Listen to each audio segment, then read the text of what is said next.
Hey folks, welcome back. It's Mike Dirubbo in New York City here, and I'm real happy to have the great guitarist Andrew Renfroe with me today. How you doing, Andrew? Oh, good. How's it going? It's cool, Thanks man. for having me. Yeah, man. Yeah. This has been a fun week for me, man. Yeah, it's been great. Play these tunes, Yeah. dust them off.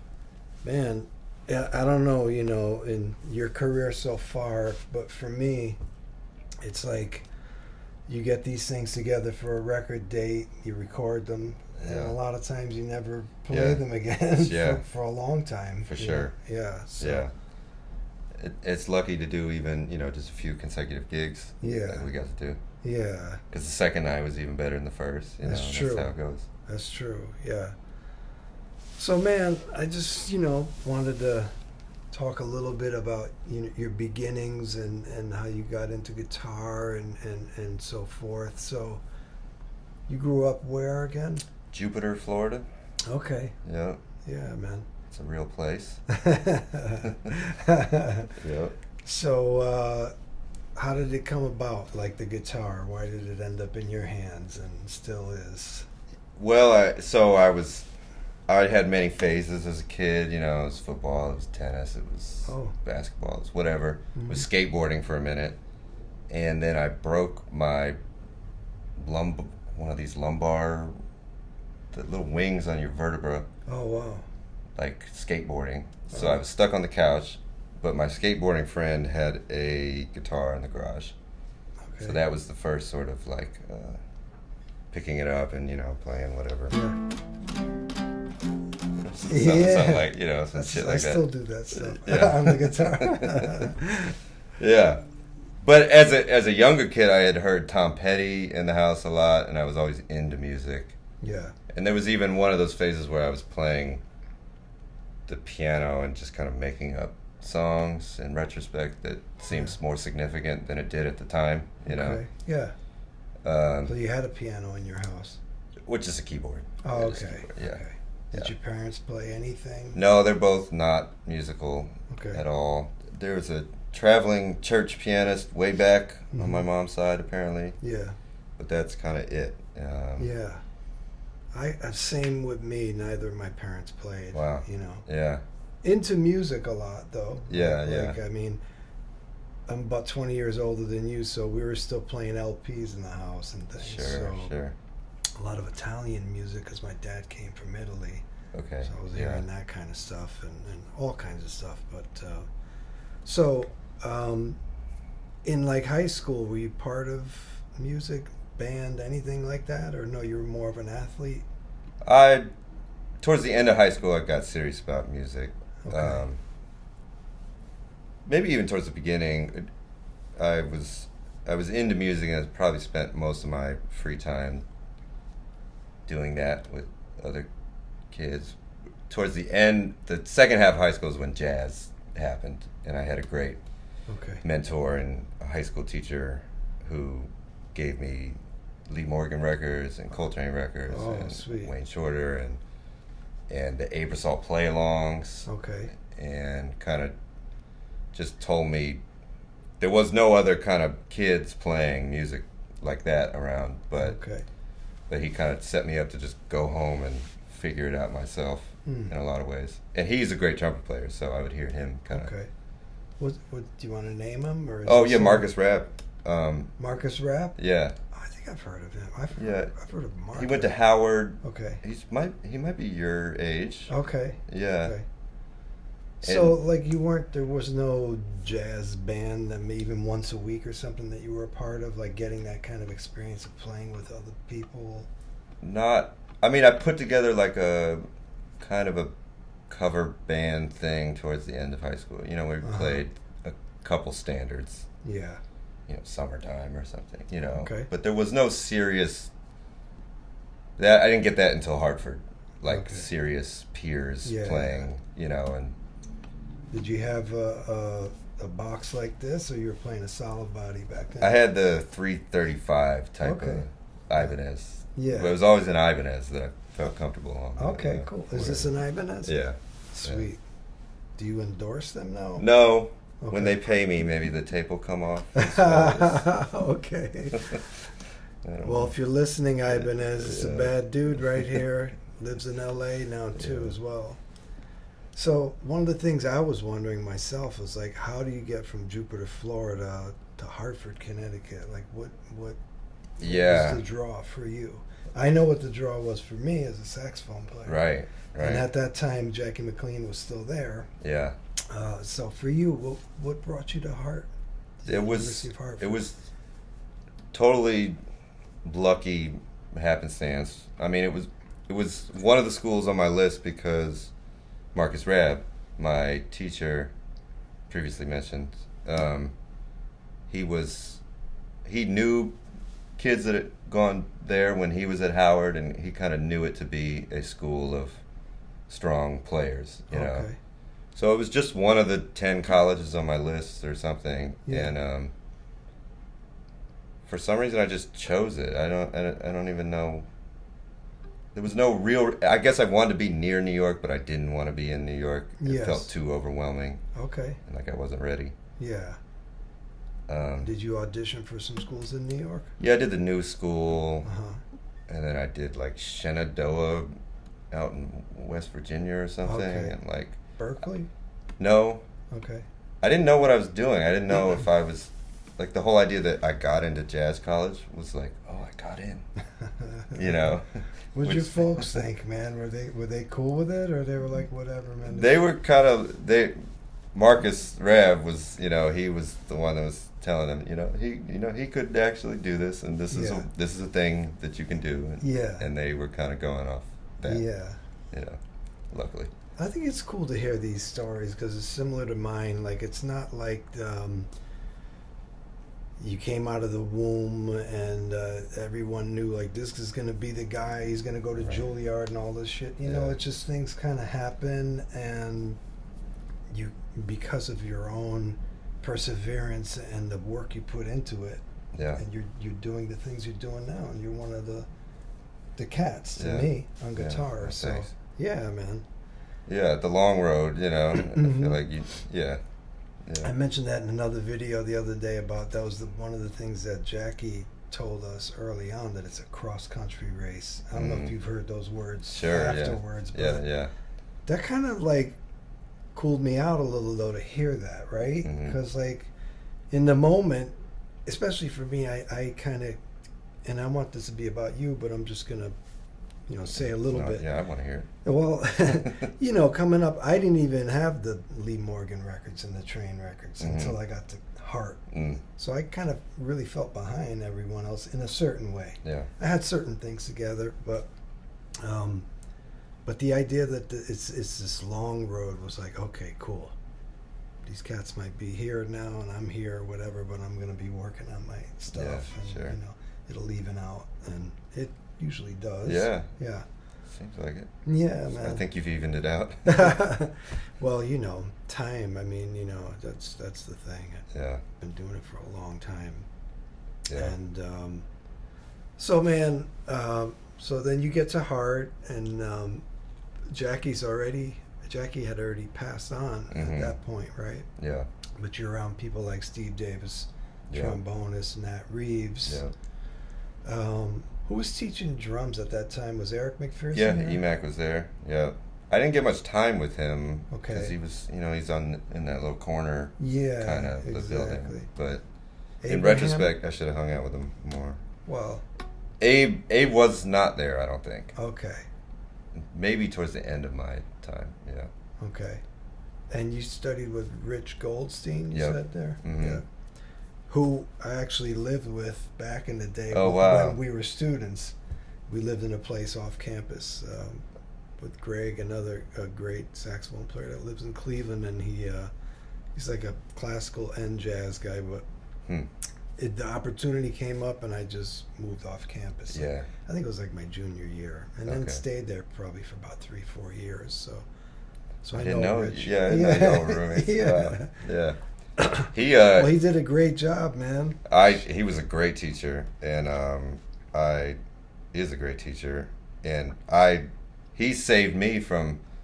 I had like a horrible roommate who was like a.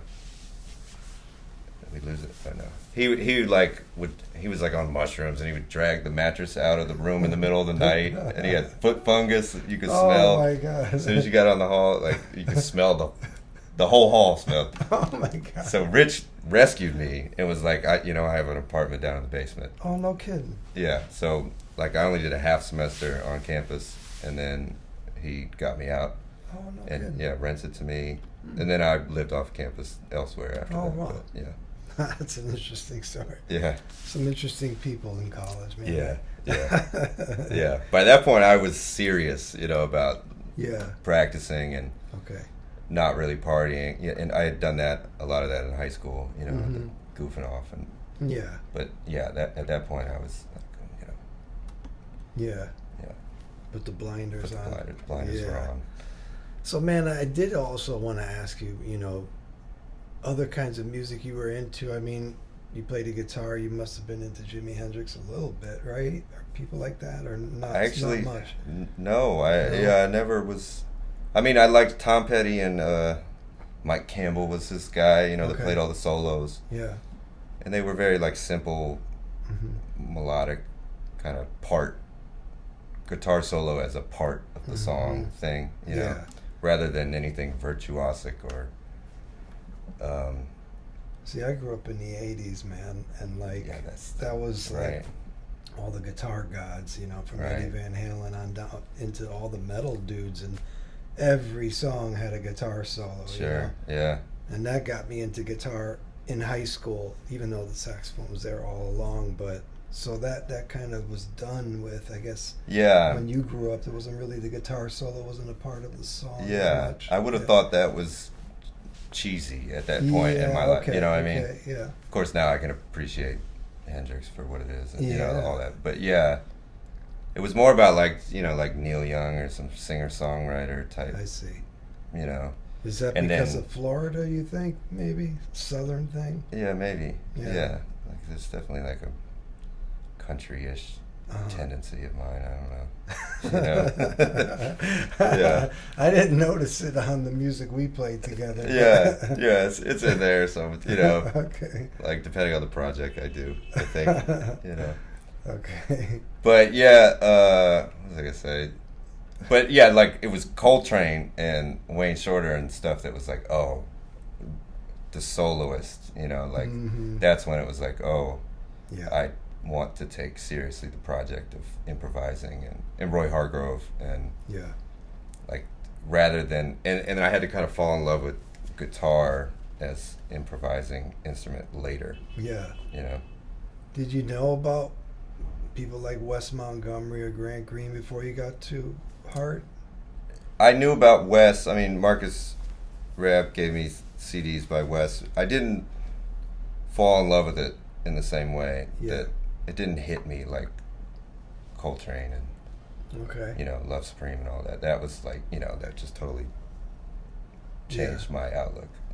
Okay. So you're coming more from a horn player kind of? For sure. Yeah. Yeah. Even now, I mean, I love Grant Green in particular, but 9 times out of 10, if I'm listening to music, I want to hear just Coltrane or Sonny Rollins. There's an overlap there of the language, I think, right? I mean, it's not like I only listen to alto.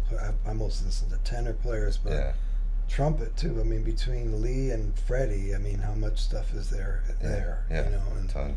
And all and all the other trumpet players, Dizzy and on. But so, did you feel like at some point you had to get some jazz guitar language together, if that's a thing that exists? Or I didn't. Yeah, well, I didn't take seriously the transcribing.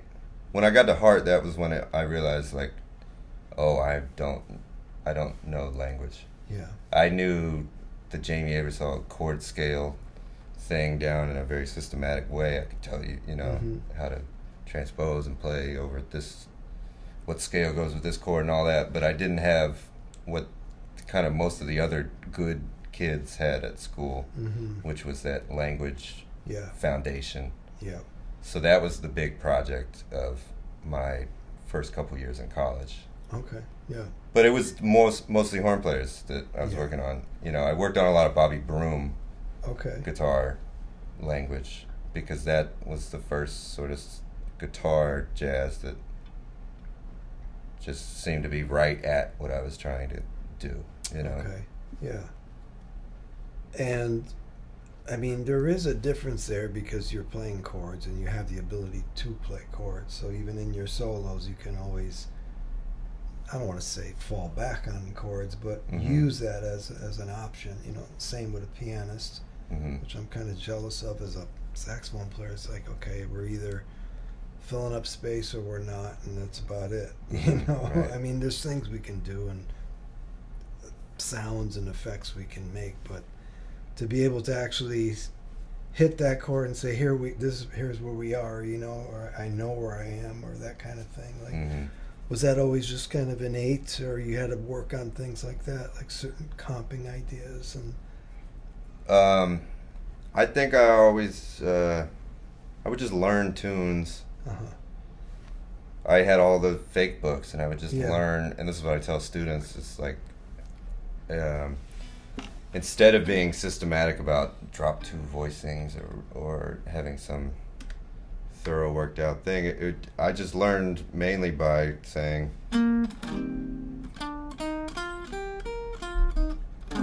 It's like there's only so many ways to play the E flat major with the C in the melody.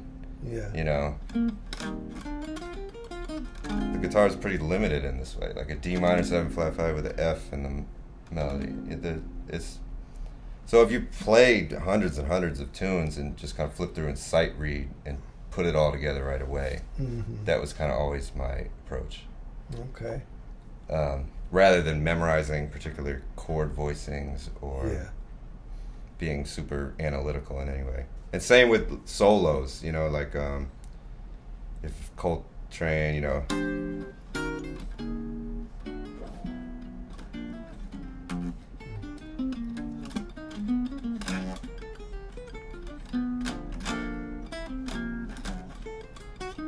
You know, like making it a thing. Yeah. Where you learn the solo, but then you kind of work it out on guitar so that you're landing on chord tones and.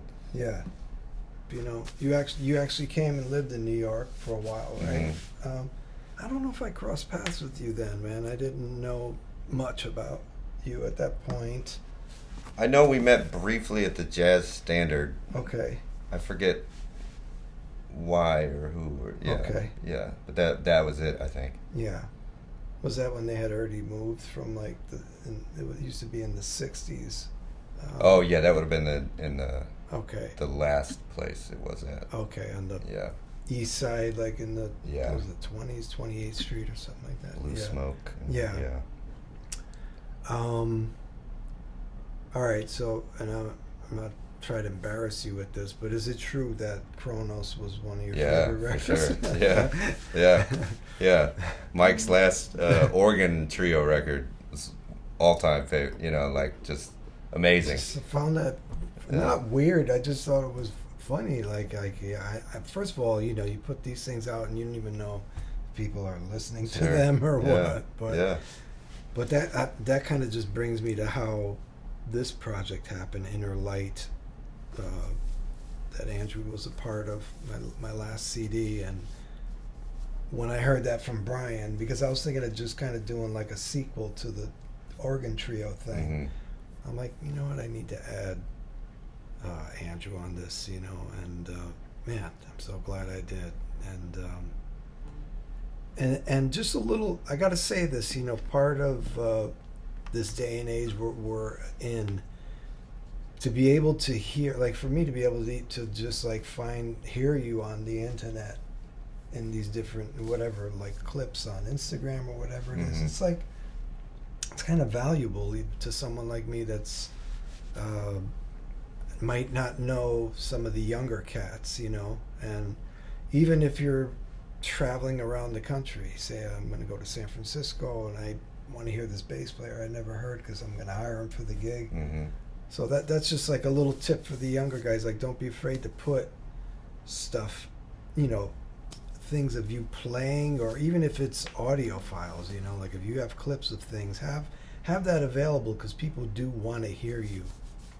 They don't just want to see you. And especially if you're doing a lot of different projects, you know, like Yeah.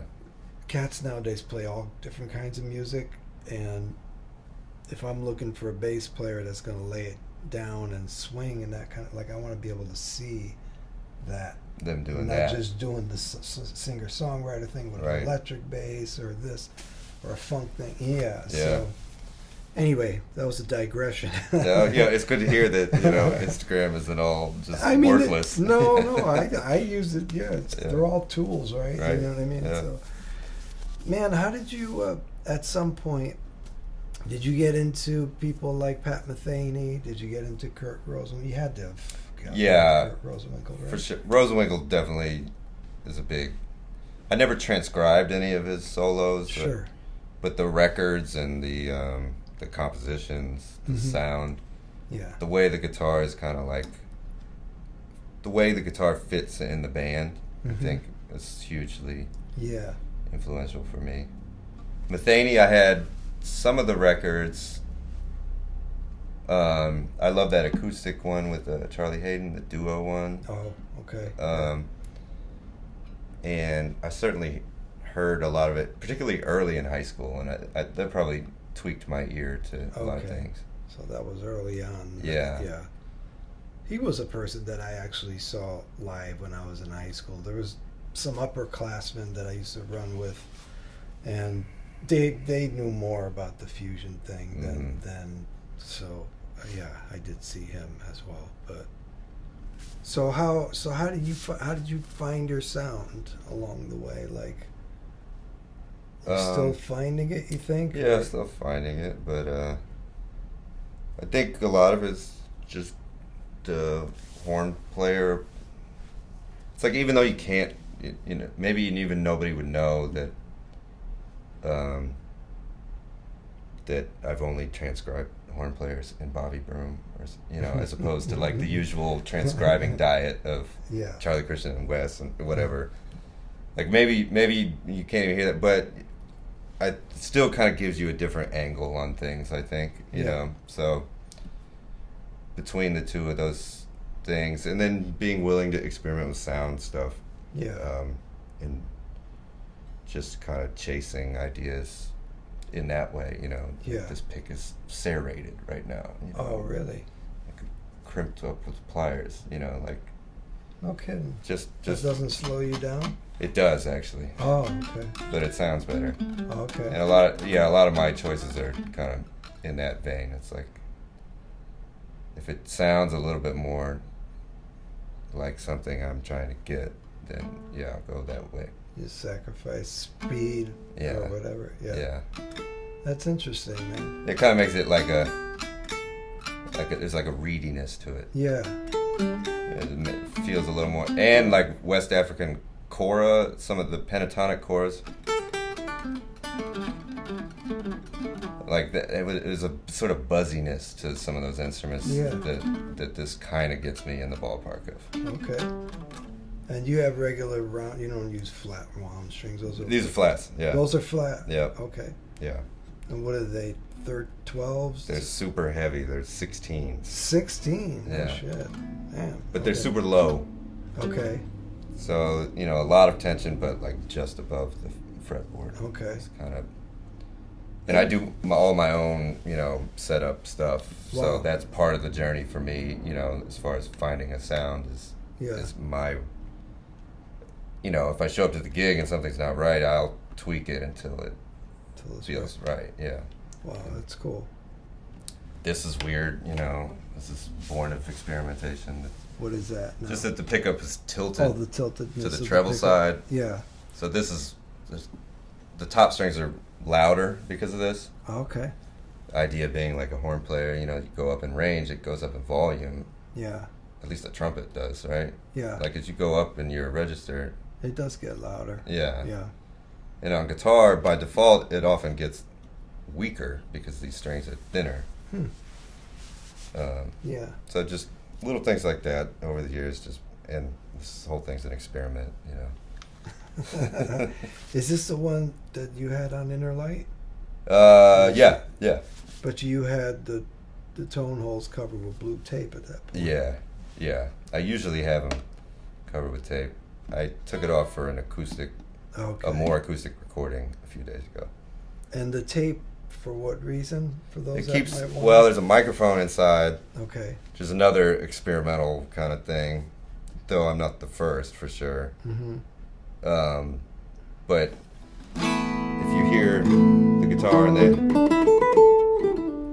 the amp, you're hearing this too, you know.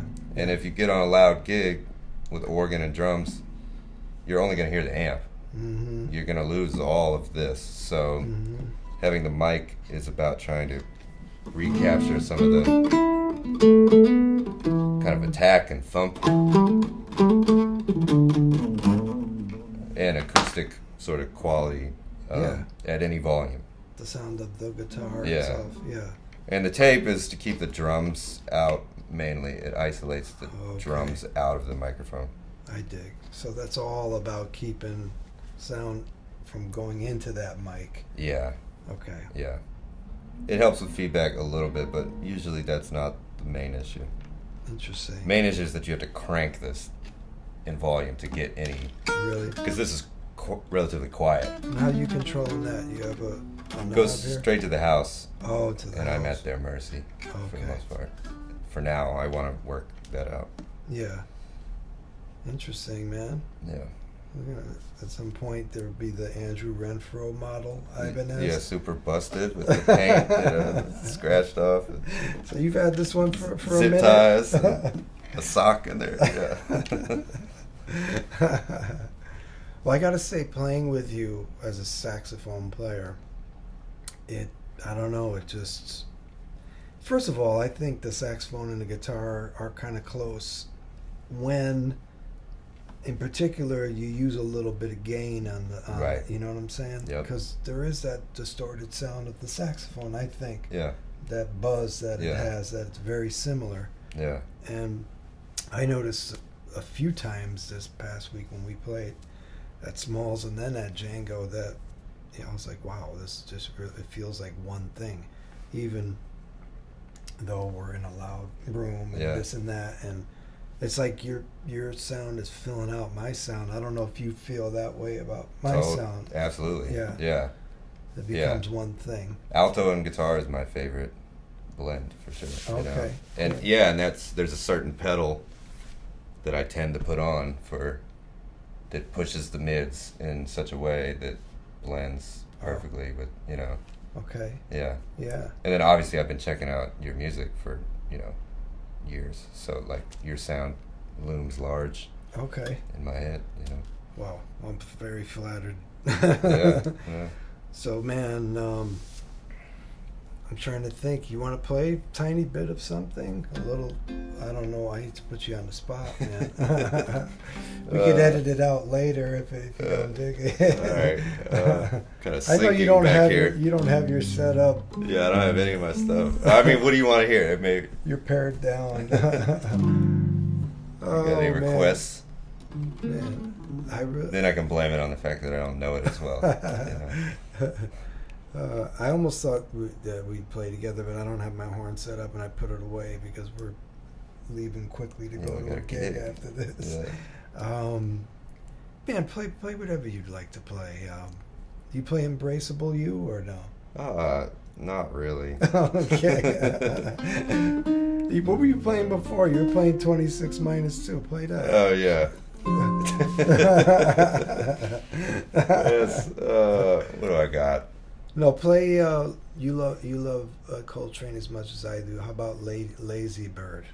Sure. Yeah.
I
think I played that coda right. Did I play the coda right? You did.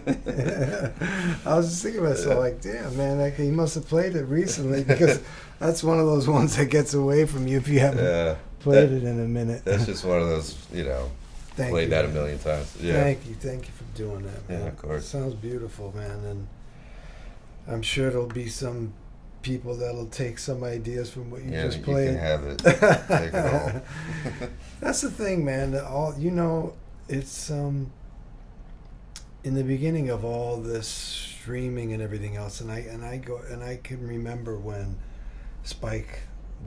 Michael Wilner at Smalls was first letting us know, like, I'm thinking of doing this, man. I'm thinking of streaming this.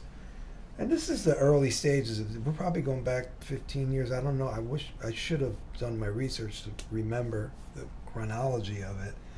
But let's say 15 years ago, I mean, it wasn't such a normal thing that, like, back then we're still getting used to the fact that all of a sudden our music, which we used to get a certain amount of money when the radio stations would play it, all of a sudden became nothing when we went to fractions of a cent with Spotify and then Apple Music and blah, blah, blah. Mm-hmm.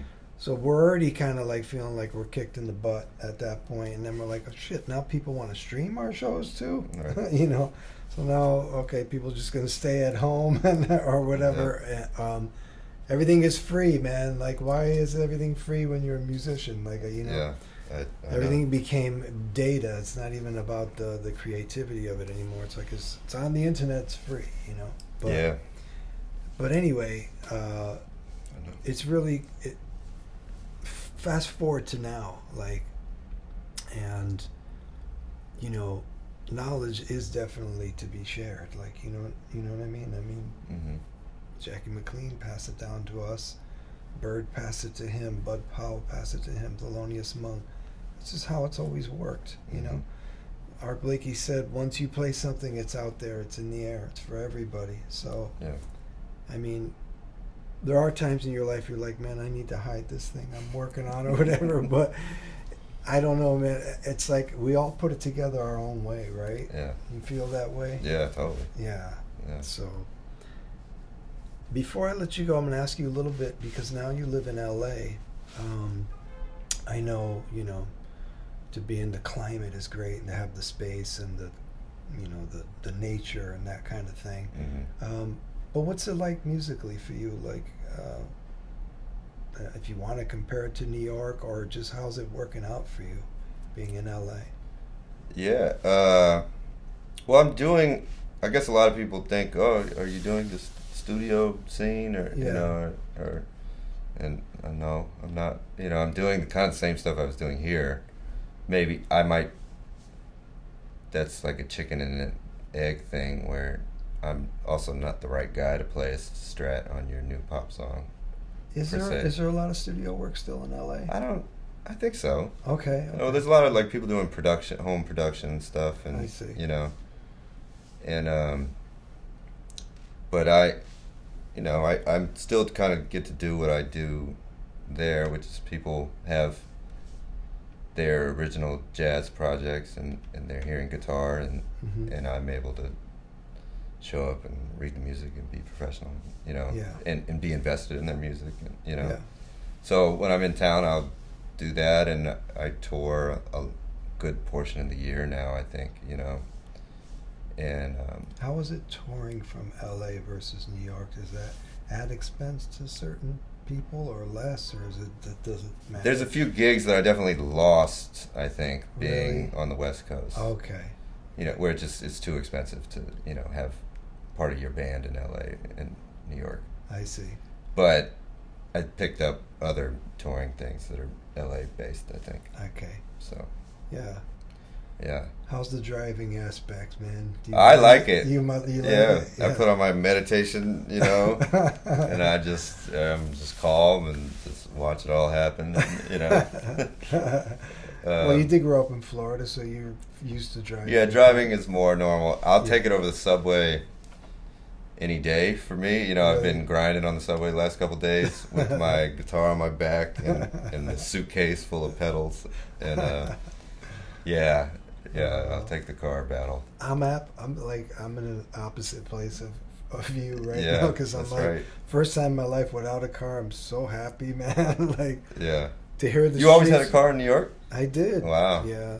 Well, because I grew up in New Haven, and sure, family was there, so that was one reason. But then, the little gigs that I would do out of town from time to time that were close enough to drive, it was kind of convenient. Yeah. But now that I'm living here in the village, it's like, no. Yeah. No more car. Living the New York life. Yeah. Well, you're light. You just got the alto. Exactly. That's it, man. So. Well, Andrew, man, I want to thank you again, man. Thank you, for brother. sure. And thanks for making this week. And we got one more little gig to share some notes together with now. And it's been a pleasure. People can find you how? On the internet? All the usual thing. Andrew Renfroe. Okay. Renfroe. Yep. You're not related to the dude that played for the Red Sox, are you? Oh, I don't think so. He does kind of look like my dad's side of the family. Does he? Yeah. I used to, whenever the Yankees were playing the Red Sox, this guy would come out with Renfroe. I was like, wait a minute. Right. And his is spelled like ours, Same right? way. Yeah. Yeah. Because there's a bunch of football players, but they're all spelled a little different. Oh, okay. Yeah. All right, so back to where we can. Andrew Renfroe Guitar on Instagram. Okay. All the streaming stuff, Andrew Renfroe. Yeah. And that's my music, and then co-led stuff with Luke Selleck and Andrew Renfroe, where we do more rootsy Americana type stuff. I saw some things on Instagram this past few days. Yeah. Cool.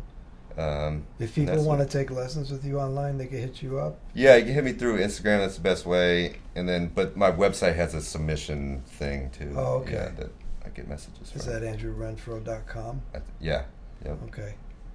Thank you, buddy. Yeah, man. Yeah. Thanks for having me. It's been a pleasure. Awesome. Yeah. All right. Okay, folks, we'll see you next time. Take care. Thank you. Hi, friends. Thanks so much for visiting. Please remember to click subscribe and also click the bell icon so you can be notified when new content is available on this channel. Thank you for your support.